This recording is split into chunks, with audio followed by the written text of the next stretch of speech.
우리가 미처 느끼지 못하는 순간에도 시간은 흐르는 강물처럼 가고 있습니다.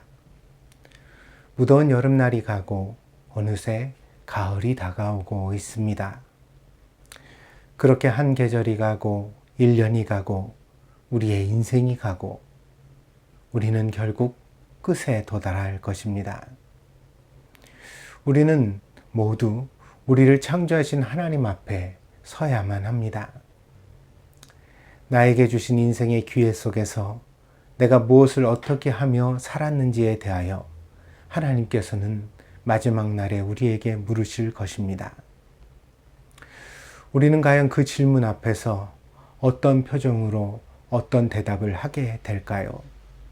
늦기 전에 그 대답을 잘 준비하며 살아가는 우리들이 되기를 바랍니다. 모든 것이 헛되고 모든 것이 결국 지나갈 것이지만 우리에게는 마지막까지 남겨질 보배가 하나 있습니다. 그것이 바로 우리의 마음에 있는 믿음입니다. 믿음은 우리 인생의 나침반이며 믿음은 우리를 생명의 길로 인도하는 등대입니다. 오늘도 이 예배를 통하여 오직 믿음으로 하나님 앞에서는 그래서 꼭 하늘의 은혜로 자신을 가득 채우는 여러분이 되어지기를 축복합니다.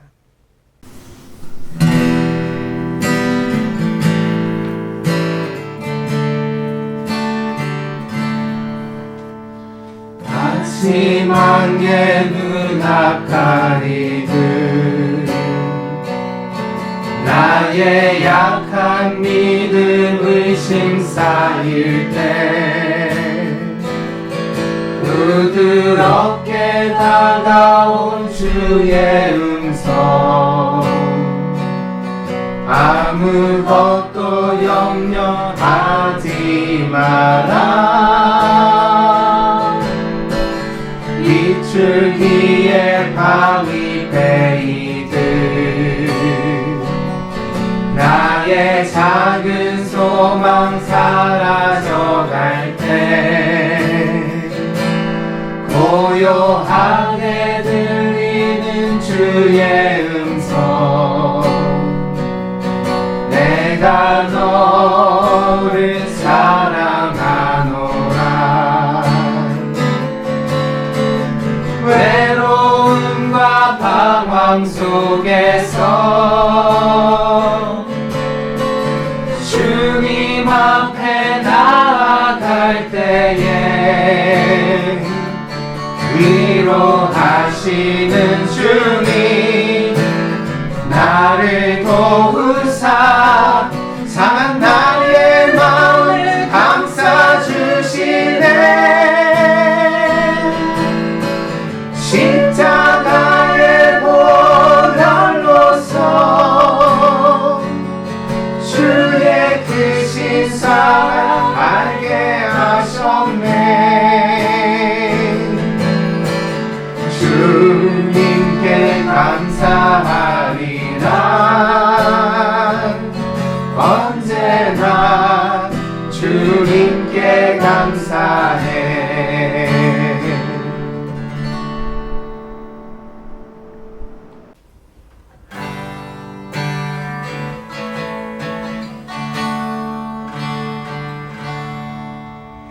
고단한 인생길 힘겨운 오늘도 예수 내 마음 아시네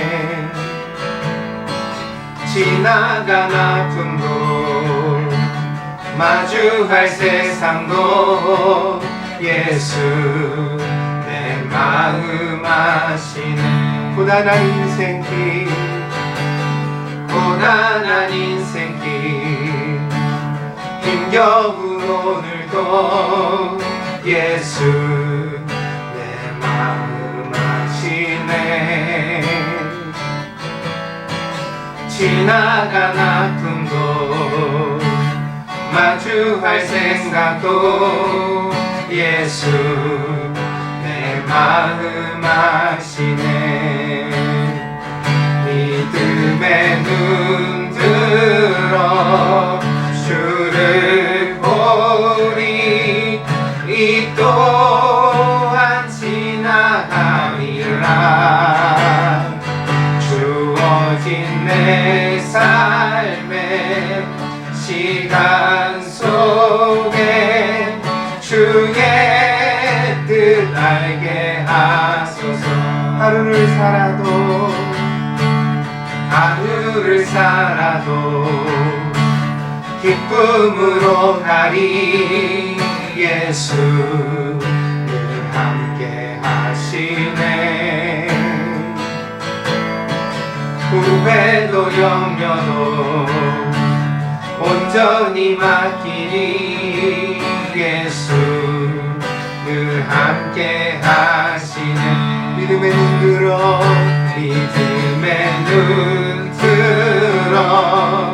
주를 보리. 이 또한 지나가리라. 주어진 내 삶의 시간 속에 주의 뜻 알게 하소서. 믿음의 눈 들어 주를 보리. 이 또한 지나가리라. 주어진 내 삶의 시간 속에 주의 뜻 알게 하소서. 주의 뜻 알게 하소서. 주의 뜻 알게 하소서.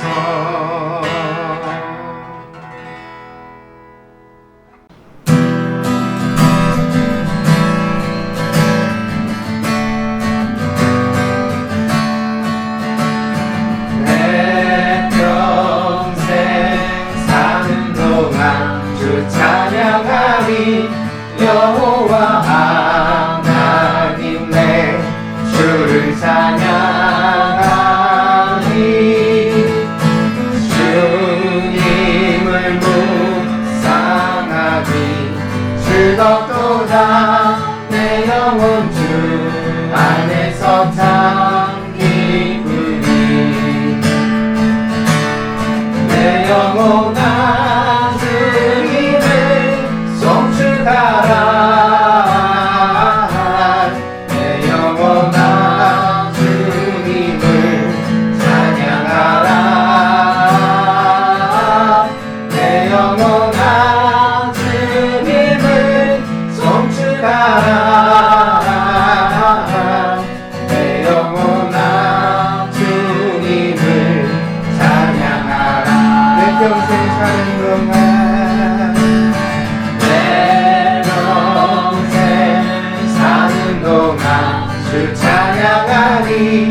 여호와 하나님 내 주를 찬양하리. 주님을 묵상하리. 즐겁도다 내 영혼 주 안에서 참 기쁘니. 내 영혼아 주님을 찬양하라. 내 영혼아 주님을 송축하라. 내 영혼아 주님을 찬양하라. 내 영혼아 주님을 송축하라. 내 영혼아 주님을 찬양하라.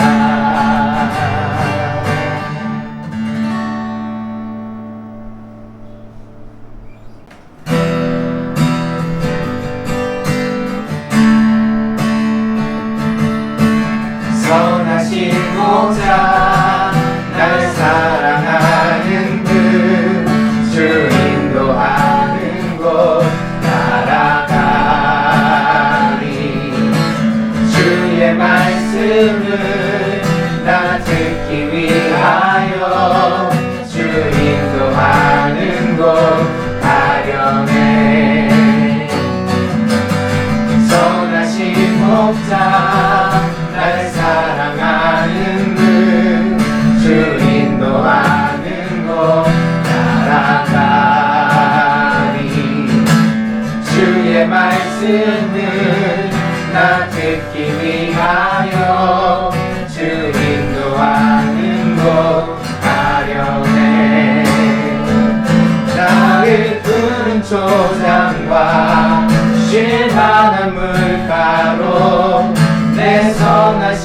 목자 날 인도해 험한 산과 골짜기로 내가 다닐지라도 내 선하신 목자 날 인도해.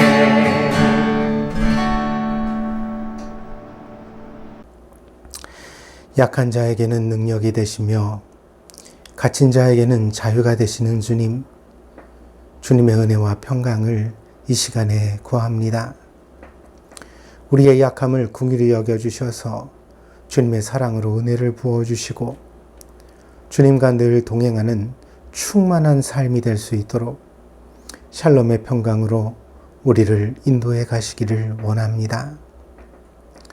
점점 힘들어져 가는 상황으로 인하여 신앙을 가진 저희들조차 점점 짜증이 늘고 불안에 시달리는 것을 보게 됩니다. 주님, 부디 이 어둠에 지지 말게 하시고 믿음으로 이겨내게 하여 주옵소서. 우리를 늘 지키고 보호하여 주시는 주님의 보호를 신뢰하게 하여 주시고 우리의 약한 감정을 주의 말씀과 기도로 다스릴 수 있도록 성령으로 우리를 붙잡아 주시옵소서. 주님, 때때로 우리의 마음에서 비바람이 몰아치고 풍랑이 일어나기도 합니다. 그러나 그런 날에도 주님의 음성을 듣고 주님만 바라보게 하셔서 우리의 마음에 하늘의 고요함을 가질 수 있도록 인도하여 주시옵소서. 세상의 시끄러운 소음으로 인하여 내가 너를 사랑하노라 하시는 주의 음성을 듣지 못하는 어리석은 자가 되지 말게 하시고 늘 주님의 음성 가운데 평안을 누리는 행복한 주님의 양이 되게 하여 주시옵소서. 오늘 이 시간 이 자리에서 마음을 다해 주님의 이름을 부릅니다. 주님의 사랑 앞에 예배합니다. 나의 어수선한 마음을 다스려 주시고 주님과 교제하며 은혜 받는 시간이 되게 하여 주시옵소서. 이 예배 가운데 주님의 평강을 우리에게 허락하여 주시옵소서. 믿사오며 예수 그리스도의 이름으로 기도하였습니다. 아멘.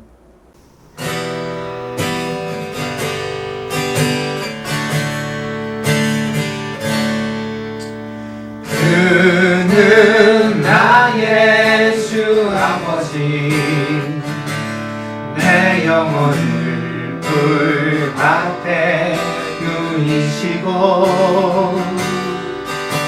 새와 나무의 노래로 내 맘을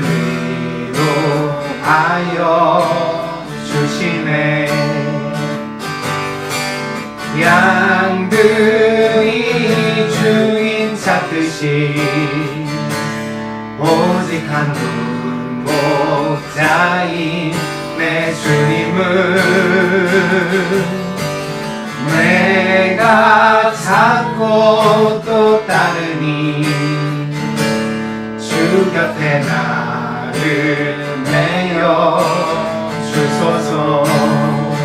주는 내 피난처 내 요새 되시니 내 피할 곳은 주뿐이네.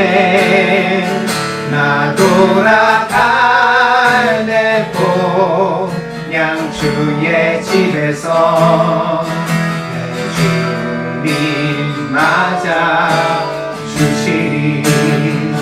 주는 내 피난처 내 요새 되시니 내 피할 곳은 주뿐이네. 나 돌아갈래 본향 주의 집에서 내 주님 맞아 주시리.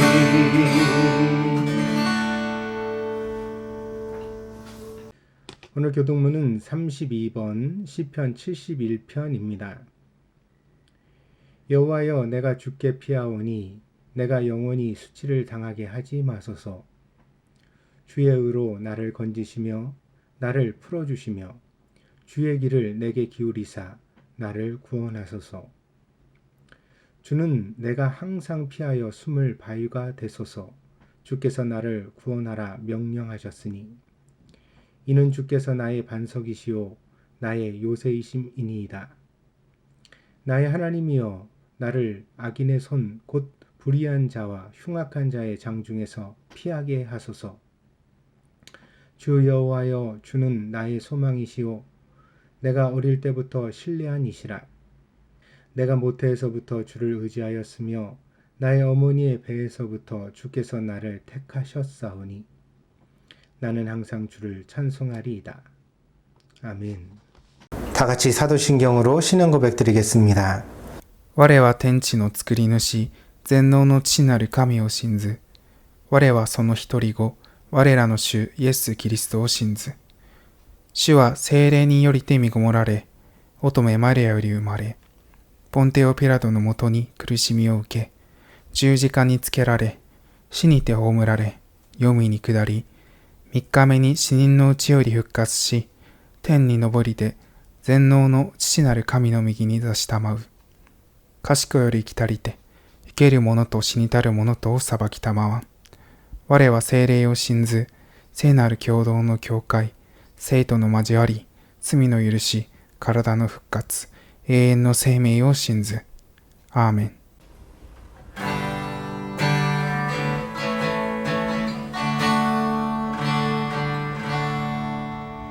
고단한 인생길 힘겨운 오늘도 예수 내 마음 아시네.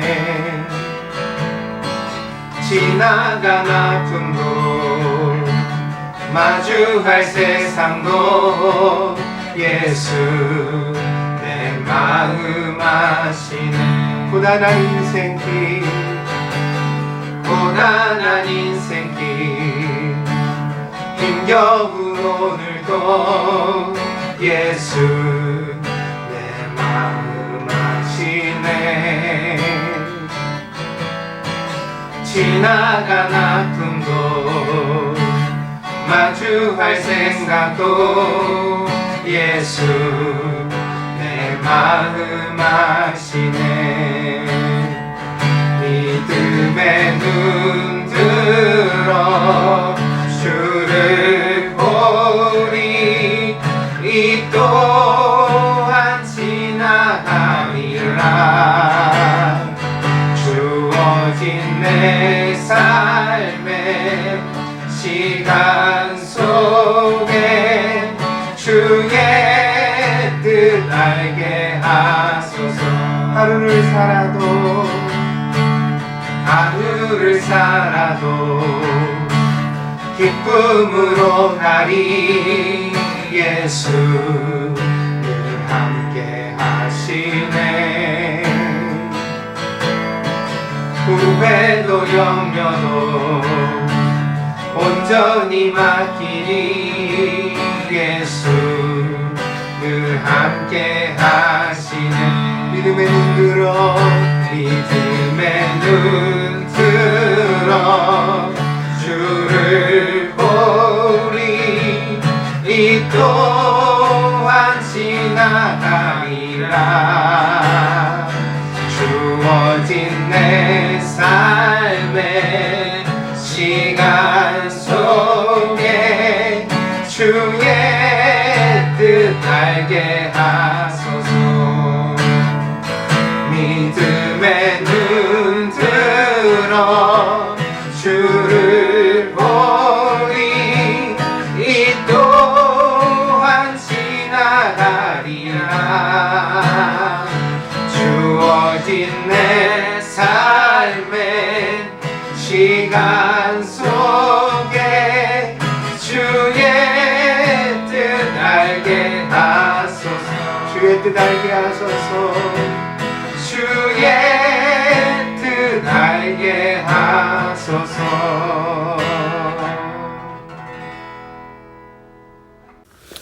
한 주간도 이 시간을 고대하고 사모하는 마음으로 주님 앞에 나왔사오니 저희의 예배를 받으시고 은혜를 내려 주옵소서. 코로나로 인하여 우리 모두가 한자리에 함께하지 못했지만 성령 하나님 함께 하시어 주옵시고 모두가 예배에 집중할 수 있도록 주관하여 주옵소서. 그리고 이 시간 어려운 문제들을 가지고 간절히 기도합니다. 최동현 집사님, 이명희 권사님, 최진욱 집사님의 어머님께서 암으로 투병 중이십니다. 육체적으로나 정신적으로나 힘든 시간을 보내고 있습니다. 하루빨리 주위의 능력을 부어 주옵소서. 오늘 설교하시는 목사님을 통해 은혜 받길 간절히 원하옵니다. 그리고 목사님이 한국과 일본의 오가는 발걸음을 강건하게 지켜주세요. 늘 말씀으로 힘을 얻게 하시고 믿음으로 한 주간도 지켜주세요. 더운 여름도 그 다음에 여름 방학도 끝나가고 있습니다. 다음 주에는 드림교회 어린이들이 개학하여 학교에 등교합니다. 학교에 등교하는 발걸음도 학교에서 생활하는 것도 안전하게 지켜주시길 기도합니다. 모든 영광 주님께 올려드리며 예수 그리스도의 이름으로 기도합니다. 아멘. 오늘 우리에게 주신 하나님의 말씀은 빌립보서 3장 17절에서 21절입니다. 봉독하겠습니다. 형제들아, 너희는 함께 나를 본받으라. 그리고 너희가 우리를 본받은 것처럼 그와 같이 행하는 자들을 눈여겨보라. 내가 여러 번 너희에게 말하였거니와 이제도 눈물을 흘리며 말하노니 여러 사람들이 그리스도의 십자가의 원수로 행하느니라. 그들의 마침은 멸망이요 그들의 신은 배요 그 영광은 그들의 부끄러움에 있고 땅의 일을 생각하는 자라. 그러나 우리의 시민권은 하늘에 있는지라. 거기로부터 구원하는 자 곧 주 예수 그리스도를 기다리노니 그는 만물을 자기에게 복종하게 하실 수 있는 자의 역사로 우리의 낮은 몸을 자기 영광의 몸의 형체와 같이 변하게 하시리라. 아멘.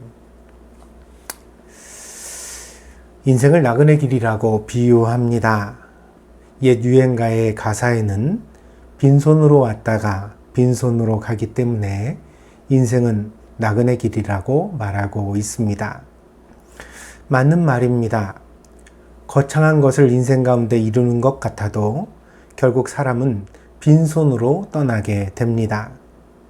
그것을 알고 생각하고 기억하며 살아간다면 우리의 인생이 조금 더 여유를 가질 수도 있고 보다 본질적인 것에 집중할 수도 있지 않을까 생각해 봅니다. 여러분이 지금 골몰하시는 것은 무엇입니까? 그 일이 거창하고 중요하게 보일 것입니다. 그렇게 보이지 않는다면 우리가 시간과 마음을 들여 그렇게 골몰할 필요도 없겠지요. 그러나 지금 이 시간에 다시 한 번만 생각해 보시기를 권합니다. 정말 그 일이 그렇게 중요한 것일까요? 나그네 같은 인생에서 사람들은 쌓고 허물기를 반복해 갑니다.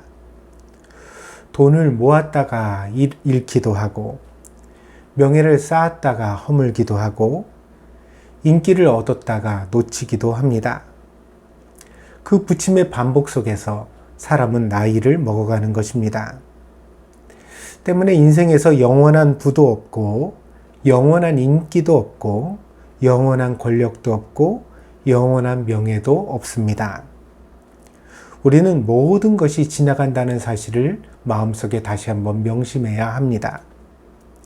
힘든 날도 지나갈 것이지만 좋은 날도 역시 지나갈 것입니다. 때문에 미련한 자는 항상 좋은 날을 누리는 것을 내일로 미룰 것이고 지혜로운 사람은 항상 좋은 날을 오늘 살아가고자 노력할 것입니다. 있을 때 잘하십시오. 사람도 있을 때 잘하고 돈도 있을 때 잘 쓰십시오. 명예도 있을 때 선하게 누리시고 인기도 있을 때 여러 사람들에게 선한 영향력을 주는 그런 사람들이 되시기를 바랍니다. 네, 분명합니다. 이 모든 것도 지나갈 것입니다. 그러니 이 시간이 지나가면 내가 과연 무엇을 가장 후회하게 될 것인지 다시 한번 생각해 보시기를 바랍니다. 그리고 지금 그 후회를 안 하기 위하여 무엇을 어떻게 해야 할까 차분하게 기도하면서 여러분 마음속에 다시 한번 떠올려 보시기를 바랍니다. 사도 바울은 오늘의 본문에서 대조적인 두 부류의 사람들을 설명하고 있습니다. 한 부류의 사람들은 사도 바울과 빌립보 교회의 성도들, 그리고 또한 이 두 종류의 사람들의 모범을 따르는 많은 그리스도인들에 대한 것입니다. 17절에서 사도 바울은 아주 당돌해 보이는 권면을 우리에게 들려주고 있는데, 그것은 빌립보 교인들에게 말하기를 바로 자기를 본받는 그런 신자들이 되라는 것입니다. 오늘 본문 17절입니다. 형제들아, 너희는 함께 나를 본받으라. 그리고 너희가 우리를 본받은 것처럼 그와 같이 행하는 자들을 눈여겨보라. 바울은 빌립보 교회 교인들에게 목회자로서 자신의 신앙을 본받으라고 권면하면서 동시에 이렇게 신앙을 본받으려고 노력하는 사람들이 사도 바울과 빌립보 교회의 교인들만 있는 것이 아니니까 그렇게 정말 신앙을 잘 본받아 가려고 노력하는 많은 신자들을 주변에서 주의하여 보라고 권면하고 있습니다.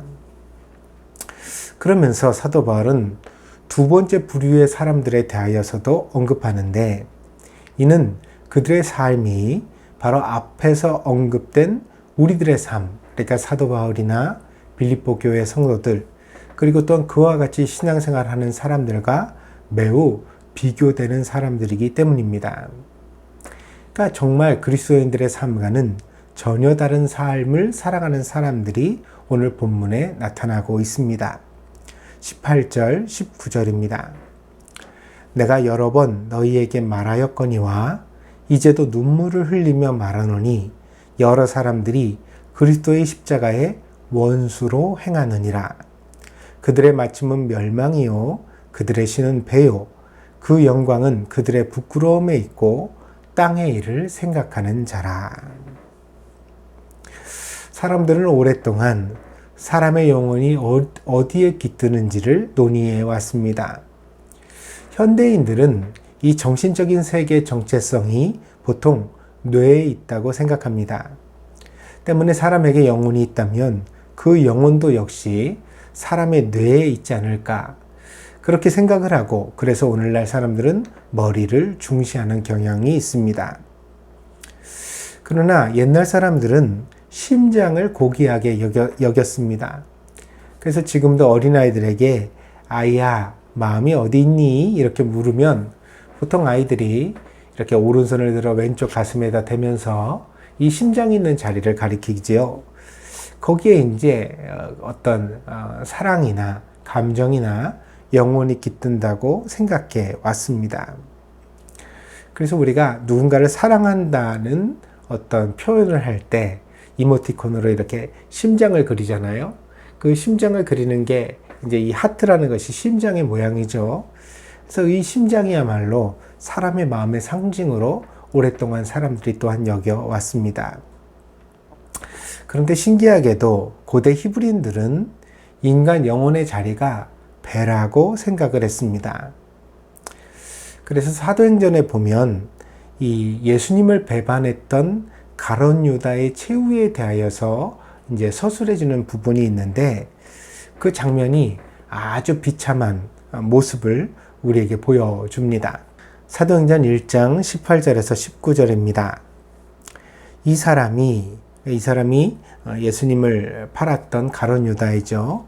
불의의 싹은 예수님을 팔았던 은 30냥입니다. 그 싹으로 밭을 사고 후에 몸이 곤두박질하여 배가 터져 창자가 다 흘러나온지라. 이 일이 예루살렘에 사는 모든 사람에게 알리어져 그들의 말로는 그 밭을 아겔다마라 하니 이는 피밭이라는 뜻이라. 그래서 이 피밭이라는 것은 이제 가룟 유다의 무덤이 되어진 그런 자리를 말하게 되어지는데, 여기 이제 아주 비참한 그런 죽음이 묘사되어져 있지요. 가룟 유다가 그 배가 파열되어서 죽었다, 뭐 이런 식의 이제 표현이 나오게 됩니다. 이 배가 파열되게 됐다는 것은요, 그 영혼의 파멸을 나타내는 그런 히브리식의 표현이 되어지는 것입니다. 그래서 영혼이 이제 배에 깃들었다고 당시 히브리인들이 생각을 했기 때문에, 이것은 이제 예수님을 팔았던 가룟 유다가 몸뿐 아니라 그 영혼까지도 어떤 멸망을 당했다, 그런 어떤 표현을 사도행전에서 누가가 기록하고 있는 것입니다. 그렇다면 히브리인들은 왜 인간의 영혼이 하필이면 배에 있다고 생각했던 것일까요? 그것은 오늘 본문, 그러니까 빌립보서의 표현을 통하여 우리가 약간의 힌트를 얻을 수가 있습니다. 바울은 오늘 본문에서 그들의 신은 배다, 그렇게 말합니다.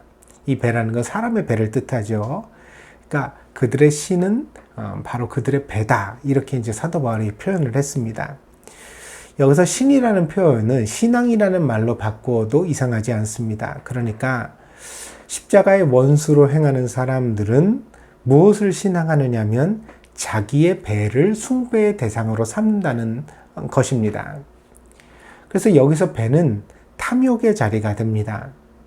그러니까 히브리인들은 사람이 탐욕에 빠져 헛된 욕심에서 벗어나지 못하는 상태를 그냥 그 정상적인 상태가 아니라 어떤 영혼에 결핍된 상태, 그러니까 영혼이 아픈 상태라고 보았던 것입니다.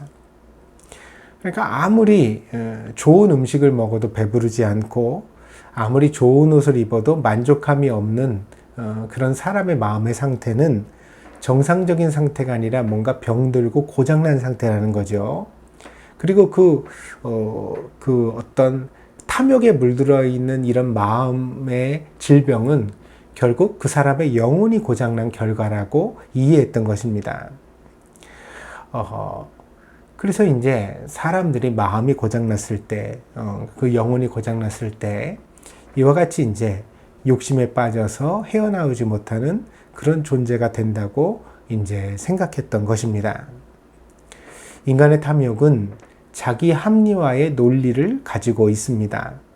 그래서 사람은 욕심을 부릴 때 자기가 욕심을 부린다고 절대로 생각하지 않습니다. 왜냐하면 내가 지금 욕심을 부리고 있다고 생각하는 순간 욕심의 브레이크가 걸리게 되어지고 또 양심이 괴로움을 줄 것이기 때문입니다. 내가 지금 욕심을 부리고 있다고 생각하면 이래서는 안 되는데, 이런 마음이 괴롭게 될 거 아니에요. 그래서 욕심은 늘 자기 합리화로 그 욕심을 포장합니다. 그래서 이제 이성을 무장해제시키는 거죠. 그래서 내가 지금 욕심 부리고 있다라는 사실을 미처 깨달을 수 없는 상태에 사람을 빠뜨립니다. 그래서 이 욕심에 빠진 사람들의 전형적인 생각의 패턴이 무엇이냐면, 괜찮아, 이 정도는, 혹은 야, 그래도 남과 비교해서 나는 나은 편이야. 그래서 욕심이 있느냐 없느냐는 그러니까 자기가 자기 스스로 자기의 어떤 마음의 진실함에 비추어서 판단해야 될 사실인데, 그게 아니라 자꾸만 남과 비교하면서 남을 상대로 하여서 자기를 갖다 합리화하려는 그런 변명의 경향을 보인다는 거죠. 이 시간에 여러분은 여러분 자신을 한번 생각해 보시기를 바랍니다. 내가 이런 방식으로 자기를 합리화시키는 부분은 없는가? 혹시라도 그렇게 자기를 합리화하면서 괜찮다고 생각하고 있다면 사실은 아주 위험한 상태입니다. 그래서 사도 바울은 오늘 본문에서 뭐라고 경고를 하냐면, 이렇게 자기의 배를 신으로 섬기는 사람들, 그러니까 욕망을 어떤 신앙하는 사람들은 그 결과가 마지막에는 멸망이라고 경고하고 있습니다. 이런 사람들은 그 결과가 좋지 않게 될 것이라고 말합니다. 그리고 또 한 가지, 이런 사람들의 영광은 오히려 부끄러움에 있다고 고발합니다. 이 말을 좀 쉽게 말하면, 제정신을 차리면 부끄럽게 될 것이라는 것입니다. 욕심에 빠져 있는 동안에는 부끄러운 줄 모르지요. 그렇지만 나중에 이제 정말 제정신을 차릴 수가 있게 된다면 그때 생각해 보면 내가 정말 욕심에 눈이 어두워서 부끄러운 그런 판단을 하고 행동을 하고 생각을 했었구나. 그리고 이제 자기를 느끼게 될 것이라는 것입니다. 그래서 사람은 회개를 한다는 것이 이미 은혜입니다. 그러니까 내가 내가 이거는 잘못됐구나 라고 느낀다는 것은 이미 그 잘못으로부터 벗어나고 있다는 것을 나타내기 때문입니다. 그래서 이게 사람을 고치기가 참 어려운 것 같습니다. 왜냐하면 사람은요, 잘못된 상태에서는 절대로 잘못됐다고 생각을 하지 않거든요. 이게 참, 이걸 어떻게 알려줘야 될지 참 방법이 없을 때가 많습니다. 그래서 우리는 정말로 진실되게 회개를 하고, 그리고 하나님의 말씀에 비추어서 어떤 정당한 길을 걸어가는 사람들을 매우 귀하게 여겨야 되고 또 존경해야만 합니다. 서울 합정동에 가면 양화진이라는 곳이 있습니다. 여기에 이제 기독교 초기 선교사들의 묘지가 있습니다. 보통 외국인 선교사들의 묘지가 있게 되어지는데요. 여기 이제 한국 기독교의 100년 역사 속에서 순교하거나 혹은 한없이 헌신하신 분들의 묘지가 조성되어져 있어서 이곳에 가면 조용하게 우리의 신앙의 본질을 다시 한번 생각해 볼 수 있는 그런 장소가 되어집니다. 근데 이 양화진에 있는 외국인 선교사 묘지에 한 일본인도 안장되어져 계십니다. 이분의 이름은 소다 가이치. 1867년에 태어나서 1962년에 세상을 떠나신 분입니다. 원래는요, 일본 야마구치현 스미다 마을에서 태어나셨다고 그래요. 그러다가 이제 그냥 보통 일본인의 삶을 살았습니다. 그러다가 이제 좀 방탕을 했는지 어떤 인생의 기구한 사연이 있었는지 제가 잘 알지 못하지만 32살 무렵에, 그러니까 1899년이라고 이제 기록되어져 있는데, 이 소다 가이치라는 분이 술에 만취되어서 길을 헤매다가 그만 야외에서 쓰러져 가지고 거기서 사망 직전에 이르게 됩니다. 얼어 죽을 그런 어떤 상황이 있었다고 그러죠. 그런데 지나가던 한 조선인이 이 소다 가이치라는 분을 갖다가 보고서 불쌍히 여겨서 구조하게 됩니다. 그래서 그분을 구해다가 여관에다가 이제 모셔놓고, 그리고 나서 이분이 기운을 차릴 때까지 모든 숙박비와 식비를 갖다가 다 대신 지불해주고, 그리고 나서 떠났다고 합니다. 참 신기하죠. 그러니까 예수님 말씀하신 선한 사마리아인이 그대로 생각나는 어떤 그런 장면입니다. 그래서 정말 이 소다 가이치라는 이분은 바로 그렇게 이제 일본에서 어떤 선한 사마리아인을 만났던 것이지요. 이 가이치는 회복된 이후에 이 은혜를 갚기 위하여서 무작정 조선으로 가게 됩니다. 그래서 가이치가 조선에 와서 그곳에서 이제 만난 분이 누구냐면 독실한 크리스찬이자 독립운동가였던 월남 이상제 선생이었습니다. 근데 이분을 만나가지고 이제 교제를 나누다 보니까 이분의 인품과 신앙에 큰 감명을 받았습니다. 그래가지고 이 월남 이상제 선생의 전도를 받고 이 소다 가이치라는 일본인이 1906년에 드디어 예수 그리스도를 마음의 구주로 영접하고 크리스찬이 되게 됩니다. 그런데 역설적이게도 이때부터 이 가이치는 일본의 수치가 되었습니다. 1911년도 한국에서는 조선에서는 백오인 사건이라는 그런 이제 독립운동과 관계되어져 있는 사건이 있었는데, 이 사건 당시에 이 소다 가이치가 데라우치 조선 총독을 찾아가서 억울하게 옥살이를 하게 된 독립운동가들을 석방하라고 요구했다고 합니다. 뿐만 아니라 자기가 존경하던 월남 이상재 선생이 체포되어서 일본의 법정에서 재판을 받게 되자 그 가이치는 그 재판정에 가가지고 참석을 해서 지켜보다가 일어나가지고는 큰 소동을 벌이면서 이 월남 이상재 선생을 재판하는 재판장을 향하여 오히려 호통을 치면서 도대체 저 선한 사람이 선생님이 잘못한 게 뭐냐? 응? 당신이 무슨 권한으로 이렇게 훌륭한 분을 재판할 수 있냐? 그러면서 큰 소리로 소요를 일으키기도 했다고 합니다. 그래서 이런 일들로 인하여서 소다 가이치는 일본의 수치라고 불려지게 됩니다. 그러다가 1921년에 그 부인과 함께 용산구 후암동에 있는 가마쿠라 보육원의 원장으로 부임합니다. 그리고 이때부터요, 그 평생을 기울여서 조선의 고아 1000명을 돌보는 인생을 살았습니다. 그러니까 굉장히 우리나라가 해방된 것이 1945년 아니에요. 그러니까 21년서부터니까 1945년도까지니까 25년 정도의 세월이죠.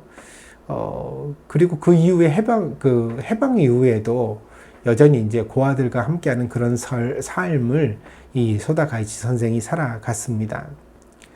그러다가 이제 해방을 맞이하니까 이후에는요, 부인을 한국에다 남겨두고 홀로 일본으로 갑니다. 그것은 이제 일본으로 가서 호의호식 하려고 돌아간 것이 아니라 이제 전쟁이 끝난 이후에 해방을 맞이하게 되니까 더 비참하게 이제 전쟁에서 패배한 일본으로 돌아가서 일본 사람들에게 회개를 요구하게 되는데 일본의 전쟁 범죄에 대하여 사죄하라는 그런 강연을 하면서 일본의 전국을 떠돌아다녔다고 합니다. 근데 여기에 이제 역사적 불행이 끼어들게 됩니다. 왜냐하면 이렇게 해방 후에 얼마가 지나면서부터 이제 한국도 정치적으로 불안한 상황에 들어가게 되어지고 일본과의 사이가 아주 수교단절의 그런 상황으로 치닫게 되어지거든요. 그래가지고 어쨌든 일본인이었던 소다 그 가이치 선생은 부인을 한국에 두고 있었지만 한국으로 돌아오는 길이 막혀버리고 말았습니다. 그래가지고요, 이제 자기 본국에서는 일본의 수치라고 불려지고 또 많은 정치적인 공격을 받으면서 또 한국으로는 오지도 못하게 길이 막혀서 아주 그 노년을 힘들고 어렵게 보내게 됩니다. 그러다가 1961년도에 이르러서야 한국의 교회들이 앞서서 이 선교사로서 가이치 선생을 위하여 뜻을 모았고 결국 정부 관계자들의 협조로 특별기를 마련해서 이 소다 가이치 선생을 대한민국으로 모셔올 수 있었습니다. 이후로 이제 가이치 선생에게 서울특별시의 시민증이 부여되어졌고요. 그리고 또한 일본인 최초로 대한민국의 훈장이 수여되기도 했습니다. 그러나 한국에 돌아온 지 1년 후, 그러니까 1962년 3월 28일에 본인이 평생 헌신했던 가마쿠라 보육원의 후신이었던 영락 보리논에서 이 가이치 선생은 세상을 떠나게 됩니다. 대한민국 국회는 고인의 명예를 기려서요, 이 가이치 선생의 장례를 사회장으로 치루었고요. 한국교회는 뜻을 모아 이 가이치 선생을 양화진에 있는 외국인 선교사 묘원에다가 안장하게 되었습니다. 그래서 이제 오늘까지 거기 선생님이 계시게 되었습니다.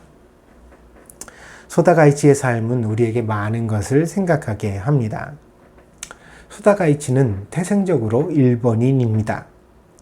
그러나 그는 많은 태생적 한국인들이 변절하는 시대 속에서 오히려 더 한국인처럼 살았다는 사실 가운데 우리를 놀라게 합니다. 그러나 이 소다 가이치 선생이 처음부터 한국인이 되겠다는 그런 목표를 가졌던 것은 아닙니다. 다만 그는 예수 그리스도를 영접한 이후에 기독교인으로 살기를 원했습니다. 그리고 그 신앙에 합당한 삶을 추구하다 보니까 역사의 소용돌이 속에서 어떤 약자의 편에 서게 되어졌고, 본인이 신앙의 양심에 더 합당하다고 생각하는 편을 들다가 결국은 그렇게 영원한 이방인으로서의 인생을 살게 되었던 것입니다. 우리는 과연 이만한 용기를 가질 수 있을까요? 내 나라와 민족이, 내 마을 사람들이, 나의 친구와 형제들이 욕하고 나를 조롱할 때에도 내 양심과 신앙에 어긋나지 않는 삶을 살기 위하여 예수님만 따르는 결정을 할 수 있을까요? 참 어려울 것입니다. 그러나 이런 삶이야말로 바로 본문에서 사도 바울이 말하는 십자가의 길이며 제자의 길인 것입니다. 우리가 혈통이나 민족 혹은 국적을 우리의 신앙과 양심보다 우선적인 것으로 여긴다면 우리는 결코 참된 그리스도인이 될 수 없으며 소다 가이치와 같은 삶을 살아갈 수도 없을 것입니다. 사도 바울은 이와 같은 종류의 삶을 누구보다도 잘 이해했습니다. 왜냐하면 사도 바울이 바리새인이었잖아요. 그리고 정말 율법에 열심히 있었던 사람이었습니다. 그래서 그는 청년 시절에 기독교인을 박해하던 청년이었습니다. 그러던 그가 예수 그리스도를 만나고 예수님의 사도가 되었습니다. 예수님의 제자가 된 것을 스스로 이제 공언하여서 우리가 이제 이 에베소서 강해를 하면서도 함께 나누었지만 그는 편지마다 늘 자기 자신을 예수님의 사도다, 그리고 예수님의 종, 노예라고 이제 표현하고 있거든요. 이런 이제 표현을 보면 사도 바울이 얼마나 철저하게 예수님을 따르고자 했는지 그 마음의 열심을 우리가 알 수 있습니다. 그러다 보니까 너무 극한 변신이잖아요. 옛날에는 교회를 핍박하고 예수 믿는 사람들을 잡아서 옥에 가두던 청년이 예수님의 종이다, 노예다, 나는 이렇게 선언하는 사람이 됐으니까요. 그래서 사도 바울이 처음 이제 그 예수님을 따르기로 했을 때 그를 알았던 많은 주변의 사람들은 그를 미친 사람이라고 취급했습니다. 그는 한마디로 유대교에 있어, 그리고 바리새인들에게 있어 변절자였습니다. 그래서 유대인들은 더욱 사도 바울을 미워했거든요. 바울이 다른 사도들에 비하여서도 더 심한 박해를 당했는데 이는 그가 유대인들에게 더 심한 미움을 받았다는 사실을 보여줍니다. 왜냐하면 사도 바울의 사역이 더 역동적이기도 했지만 교회를 자기들과 함께 핍박하던 사람이 이제는 교회의 우두머리가 되어서 정말 아주 열심히 일하는 그런 사역자가 됐으니까 더 눈에 띄고 더 미웠겠지요. 그래서 배반자로 낙인 찍혀지고 또 어떤 그런 미움을 받았던 그런 경험이 사도 바울에게 있습니다. 이렇게 이제 변화된 삶을 산다는 것은 대단히 외롭고 고달픈 일이거든요. 아무도 잘 이해해주지 않습니다. 응? 소다 고이치의 삶이 과연 행복했을까요? 아마도 아닐 것이라고 상상합니다.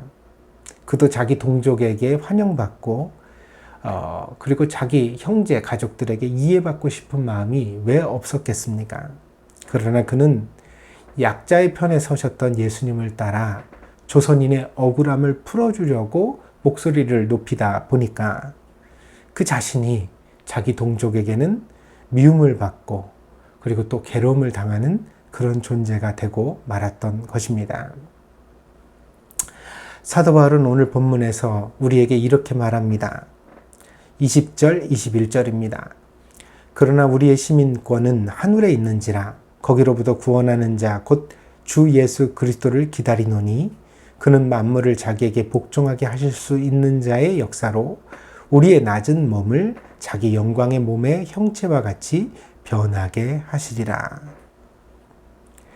여기서 시민권이라는 말은 다른 번역의 성경에서는 국가라고 번역되기도 합니다. 그러니까 우리의 시민권은 하늘에 있다라는 이 사도 바울의 본문은요, 우리의 국적은 하늘이다 라는 그런 번역으로 바꾸어 번역할 수도 있습니다.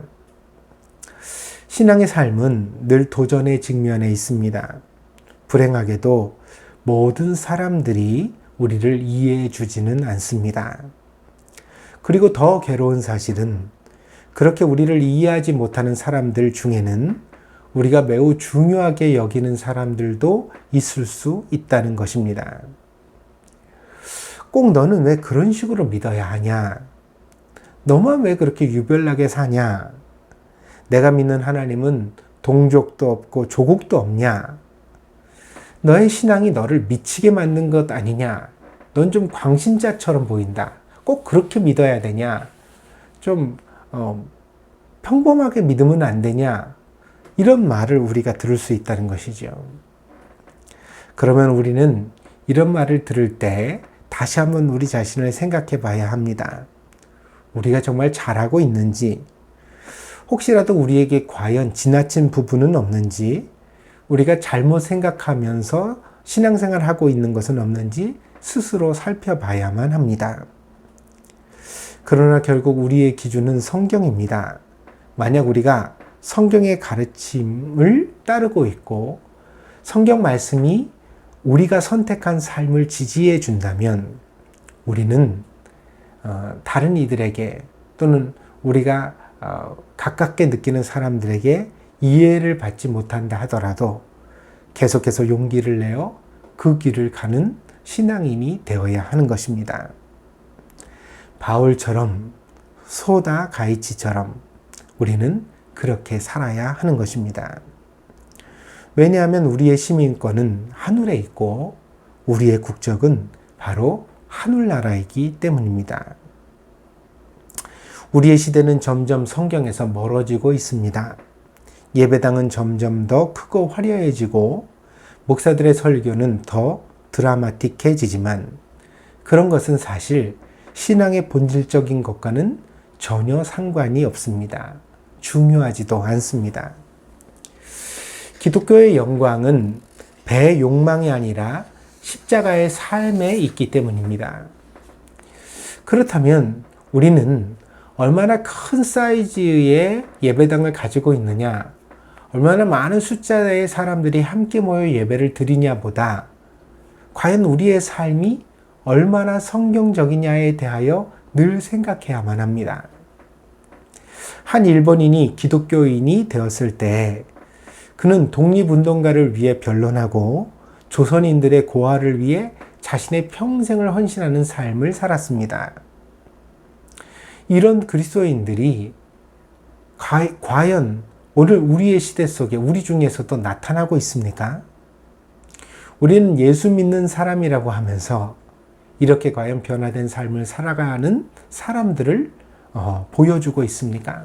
오늘 본문에서 사도 바울이 자기 자신의 모범을 따르라고 하면서 이렇게 모범을 따르는 변화된 사람들을 눈여겨보라 그러죠. 눈여겨보라는 말은 바꿔 말하면 있다는 뜻이에요? 없다는 뜻이에요? 있다는 뜻이죠. 사도 바울도 실제로 그런 삶을 살았습니다. 자기 모든 영화와 부귀를 다 포기해버리고 정말 예수님의 종이 되는, 그래서 매를 맞는, 억울함을 당하는 그 삶을 기쁘게 걸어갔지요. 그러면서 사도 바울은 자기뿐 아니라 빌립보 교인들도 그런 삶을 지금 살고 있으며 또 다른 성도들 중에도 그런 사람들이 많다는 것입니다. 그래서 그런 사람들을 눈여겨보라고 권면하고 있습니다. 그러니까 이때는 교회가 박해를 받더라도 능력이 있었지요.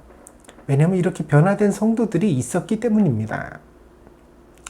그런데 과연 우리들 가운데서는 그렇게 신앙을 삶으로 살아내는 사람들이 얼마나 있냐는 것입니다.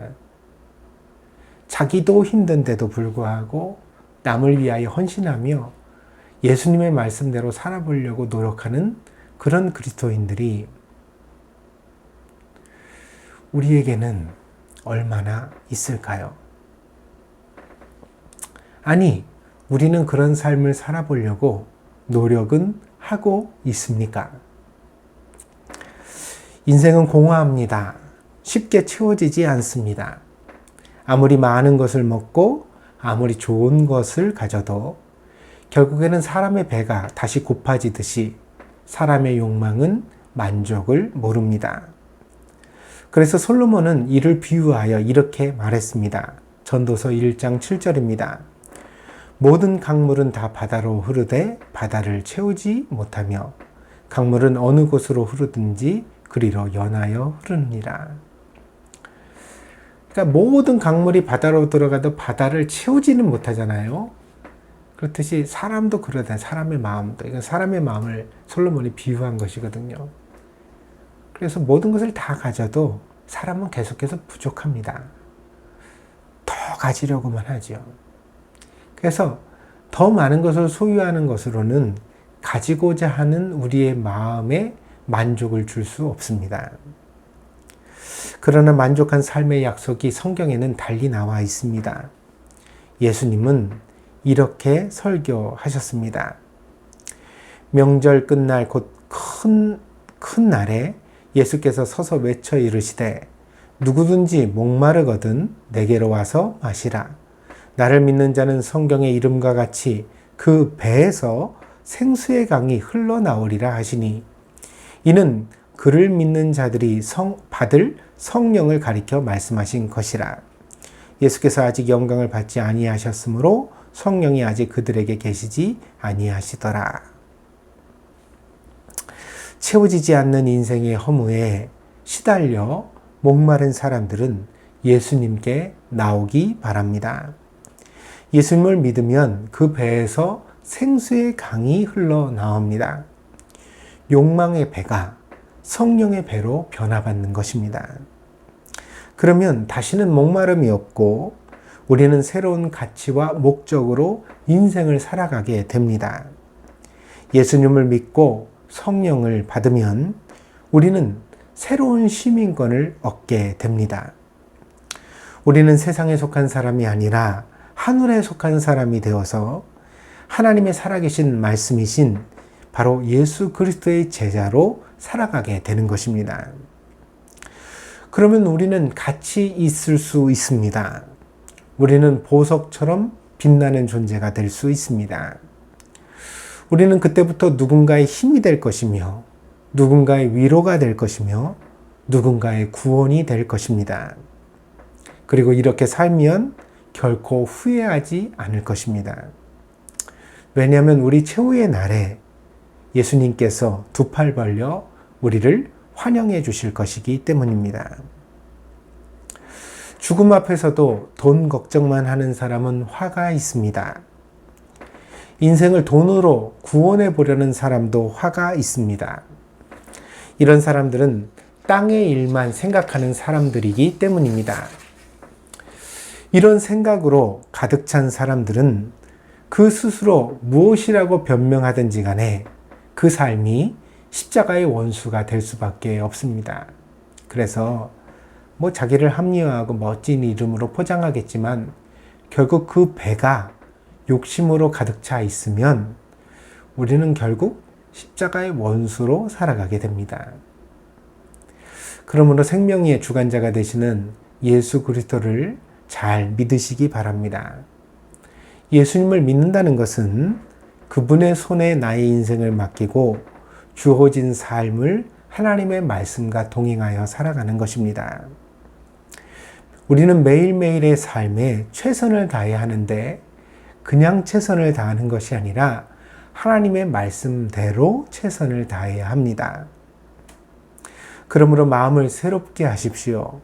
더욱 진실한 그리스도인이 되십시오. 어제보다 오늘은 더 나은 그리스도인이 되기 위하여 골몰해 보십시오. 성경의 말씀을 여러분의 삶으로 가져오시기 바랍니다. 이기적이 되지 말고 다른 사람들을 위하여 헌신하며 사랑하는 사람이 되십시오. 하늘에 속한 사람이 되십시오. 이것이 여러분의 축복입니다. 이렇게 살면 반드시 복을 얻습니다. 주님께서 이런 사람을 귀히 여기시고 늘 함께 동행해 주실 것이기 때문입니다. 그러면 이제 여러분의 삶이 장차 하나님의 나라에서 큰 보상을 얻게 될 것입니다. 제가 그랬잖아요. 소다 가이치라는 이 선생님을 당시에 일본 사람들은 일본의 수치라고 불렀다고요. 그러나 그분이 낯선 이국 땅, 그러나 고향이 되었던 대한민국에서 고아들을 돌보던 그 고아원에서 운명하셨을 때 저는 그렇게 마음속에 상상해 봅니다. 스데반이 순교할 때 예수님이 일어나셔서 두 팔 벌려 그렇게 스데반을 갖다가 자기에게 영접해 주셨던 것처럼 아마 소다 가이치라는 이분이 노인이 되어서 먼 이국 땅 조선에서 고아원 가운데 그렇게 세상을 떠나가셨을 때 예수님이 일어나셔서 이 낯선 이방인을 환영해 주시지 않았을까. 그가 받았던 평생의 서름과 외로움을 예수님께서 위로해 주시지 않았을까. 그런 상상을 해봅니다. 여러분의 인생에도 이런 예수님의 위로가 있기를 바랍니다. 그렇게 되기 위하여서는 진실한 그리스도인이 되셔야 합니다. 하나님의 말씀과 함께 동행하는 그런 삶을 사셔야만 합니다. 여러분에게 그런 축복이 있기를 이 시간에 축원드립니다. 기도하겠습니다. 세상에는 두 부류의 사람이 있습니다. 하늘에 속한 삶을 사는 사람들이 있고 십자가의 원수로 행하는 사람들이 있습니다. 어떤 사람들은 땅의 것만을 생각하여 어떻게 좋은 것을 먹을까, 좋은 것을 입을까, 어떻게 하면 세상에서 더 잘 나갈 수 있을까, 그런 것만 고민하며 살아갑니다. 그러나 하늘에 속한 사람은 예수 그리스도의 말씀을 마음에 새기고 그 말씀을 지키기 위하여 서름과 모욕과 고독을 감수합니다.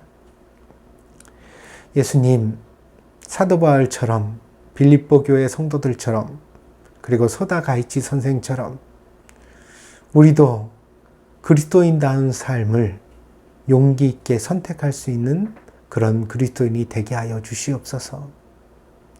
내가 가진 것으로 이기적이지 않게 하시고 내가 가진 것을 가지고 하나님의 말씀의 감동을 쫓아 나누어주고 베풀고 사랑하며 살아갈 수 있는 저희들이 되게 하여 주시옵소서. 하나님께서 저희들에게 이 하늘의 은혜를 주시기를 간절히 구하오며 모든 말씀 예수 그리스도의 이름으로 기도하였습니다. 아멘.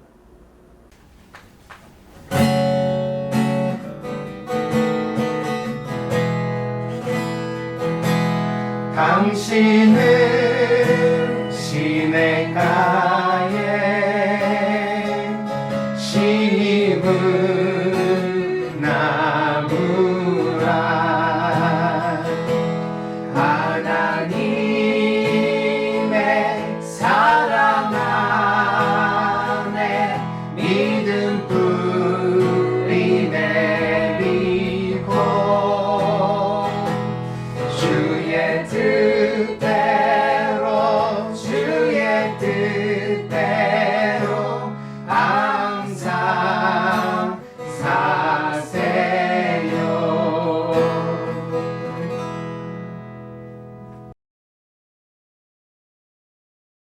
말씀 사람 그리고 하나님의 나라를 위하여 하나님의 말씀을 항상 마음에 간직하고 내게 맡겨주신 사람들을 사랑하며 하나님의 나라를 향하여 믿음으로 함께 전진하는 동경드림교 성도들이 되시기를 바랍니다.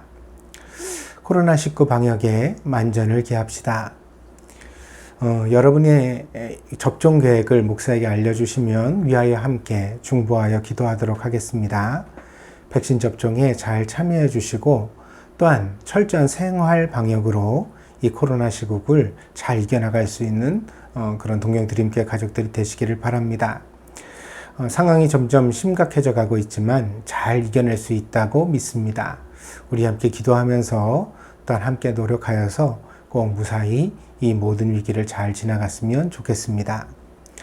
투병 중인 교우들을 위하여 기도해 주십시오. 이명희 권사님과 최동현 집사님 그리고 또 우리 최진웅 집사님 어머니를 위하여 함께 기도해 주시기를 바랍니다. 환자분들에게도 하나님의 치료하시는 은혜와 또한 위로가 있어야 되겠지만 또한 환자분들의 가족에게도 그런 위로가 필요하다고 생각합니다. 가족들을 위해서도 모든 성도들이 함께 마음같이 하여 기도해 주시기를 바랍니다. 담임 목사는 한국에 잘 도착했습니다. 들어오는 길에 여러 가지 방역 조치가 강화되어져 있어서 어려움이 좀 있었습니다만 그래도 무사히 잘 도착해서 일정을 가져가고 있습니다. 잘 될 수 있도록 모든 일정을 잘 마치고 돌아갈 수 있도록 여러분들 위해서 함께 기도해 주시기를 바랍니다. 한국은 참 변화가 많네요. 자가격리를 2번 겪었고 이번에 3번째 이제 이 코로나 시국 가운데 한국을 들어오게 되었는데 그간에도 계속해서 뭔가 프로세스가 변하고 발전해가는 과정을 몸으로 느낄 수가 있었습니다. 참 뭔가 좀 달라지는 면들이 신뢰가 가기도 합니다. 잘 이겨내서 또 좋은 그런 날들을 속히 맞이할 수 있도록 우리 함께 어떤 여러분들 기도해 주시기도 바랍니다. 중보기도에 다 같이 참여합시다. 어려운 때일수록 마음을 같이하여 기도하는 성도들이 되어야 되겠습니다. 나라와 민족을 위하여, 교회를 위하여, 가정을 위하여 함께 기도해 주시기를 바랍니다.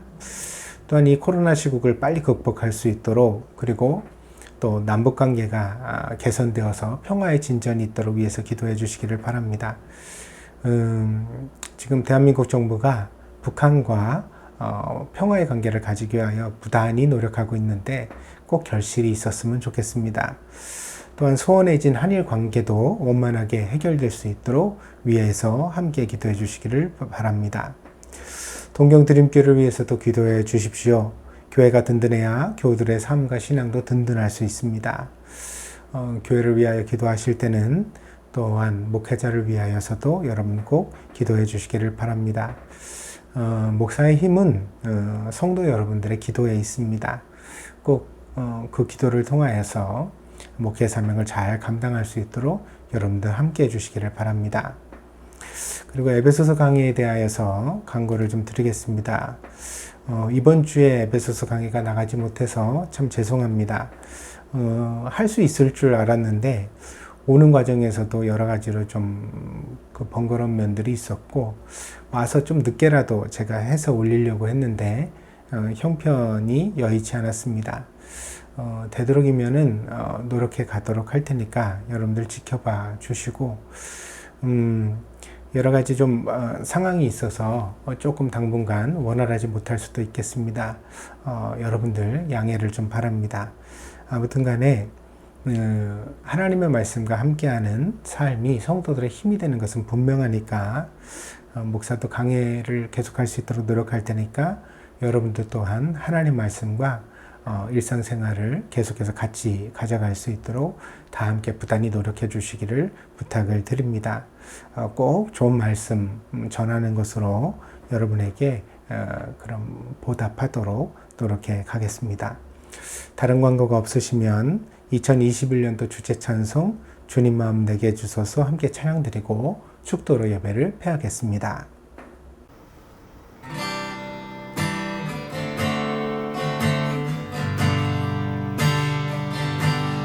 오소서 주님 나의 마음을 선한 것 하나 없습니다. 그러나 내 모든 것 주께 드립니다. 사랑으로 안으시고 날 새롭게 하소서. 주님 마음 내게 주소서. 내 아버지 주님 마음 내게 주소서. 나를 향하신 주님의 뜻이 이루어지도록 주님 마음 내게 주소서. 내게 사랑을 가르치소서. 당신의 마음으로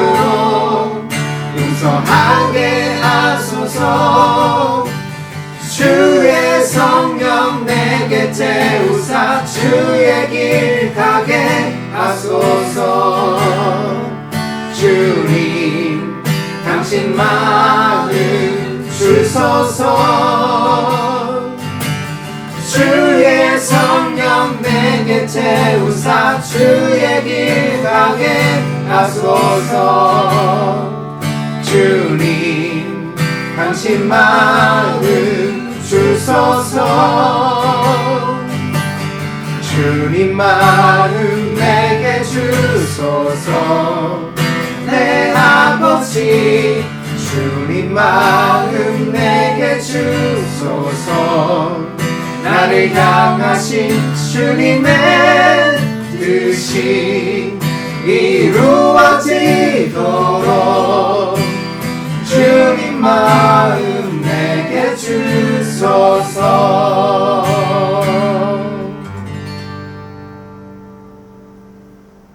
복되신 주님, 오늘도 은혜로 예배드리게 하여 주시고 함께 하나님의 사랑을 마음속에 되새기게 하시니 감사를 드립니다. 혼잡한 세상을 살아가지만 우리의 마음은 오직 주님의 십자가에 묶이게 하여 주셔서 무엇을 하나 어디를 가나 항상 하나님의 자녀답게 그 마음의 자존심과 신앙을 지키며 정말로 주님의 기쁨이 되는 복된 삶을 살아갈 수 있는 성도들이 될 수 있도록 인도하여 주시옵소서. 예수 그리스도의 마음을 우리 안에 가지기를 원합니다. 어려운 때이지만 늘 주님의 마음을 본받기 위하여 기도하는 성도들이 되게 하여 주시고 그 기도와 말씀 가운데서 영적인 부흥을 경험하는 복된 성도들이 다 될 수 있도록 하나님 함께하여 주시옵소서. 사랑하는 성도들에게 복을 주시되 부부가 서로 존경하며 사랑하여 살아가게 하시고 자녀들을 주의 교양과 훈계로 양육하게 하시며 일터에서는 보람의 결실을 얻어 교회를 섬기며 또한 가정을 잘 돌볼 수 있는 복된 성도들이 될 수 있도록 축복하여 주옵소서. 아름다운 관계의 축복을 주셔서 주변에 많은 좋은 사람들을 두고 외롭지 않은 인생 되게 하여 주시고 무엇보다 마음의 평강을 주셔서 하나님 인생 살아가는 동안 늘 주님과 동행하는 든든함이 그 마음속에 있을 수 있도록 축복하여 주시옵소서. 아버지 하나님, 믿음을 붙들기를 원합니다. 세상에 많은 사람들이 믿음을 버리고 세상의 길로 나아가지만 그래서 십자가의 원수가 되지만 그러나 저희들 항상 아버지 하나님의 말씀을 붙잡고 십자가를 마음에 새기게 하여 주셔서 참된 그리스도의 제자요 또한 아버지 하나님 하나님이 사랑하시는 복된 성도들이 될 수 있도록 하나님 축복하여 주시옵소서. 지금은 우리 주 예수 그리스도의 풍성하신 은혜와 하나님 아버지의 극진하신 사랑하심과 성령의 감화 감동 내재 충만하신 역사가 오늘 동경드림교회에서 마음과 뜻과 정성을 다하여 예배드린 사랑하는 성도들 머리 위에 저들의 가정과 직장과 학업 위에 저들의 모든 삶의 자리 위에 지금으로부터 영원히 함께 계실지어다. 아멘.